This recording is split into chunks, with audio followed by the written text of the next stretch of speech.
జగన్ మీద రఘురామకృష్ణరాజు వేసిన పిటిషన్ అర్హత తేల్చేందుకు ఫిబ్రవరి 12 దాకా టైం తీసుకుంది హైకోర్టు.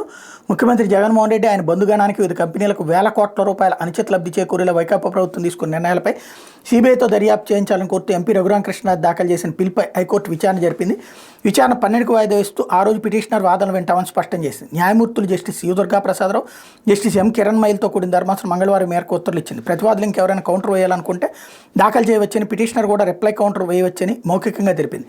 రఘురామ వేసిన పిలుపై గతంలో విచారణ జరిపిన ధర్మాసనం వ్యాజ్యాలను విచారణకు స్వీకరించే ముందు ప్రతివాదులకు నోటీసులు జారీ చేయడం ఉత్తమని అభిప్రాయపడింది. 41 మందికి నోటీసులు జారీ చేసి కౌంటర్ వేయాలని ఆదేశించింది.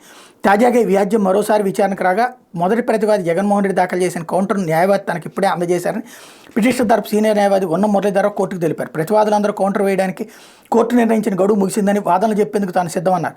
మరికొందరు ప్రతివాదుల తరపు న్యాయవాదులు ఈ రోజే కౌంటర్ వేస్తామని తెలిపారు. సీఎస్ వేసిన కౌంటర్ను తమకు అన్వయించుకున్నట్టు కొందరు చెప్పారు. వాదనలు విన్న ధర్మాసనం పిటిషనర్ తరపు వాదన కోసం విచారణ ఫిబ్రవరి 12కు వాయిదా వేస్తున్నట్టు ప్రకటించింది.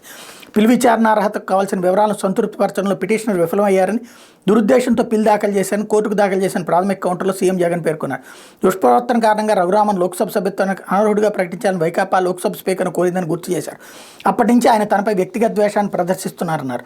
నాంపల్లి సిబిఐ కోర్టు తనకు మంజూరు చేసిన బెయిల్ను రద్దు చేయాలని పిటిషనర్ తెలంగాణ హైకోర్టును ఆశ్రయించారని, దాని న్యాయస్థానం కొట్టేసిందని చెప్పారు. రఘురాంపై నమోదైన క్రిమినల్ కేసుల వివరాలను ఆయన అఫిడవిట్లో పేర్కొనలేదన్నారు.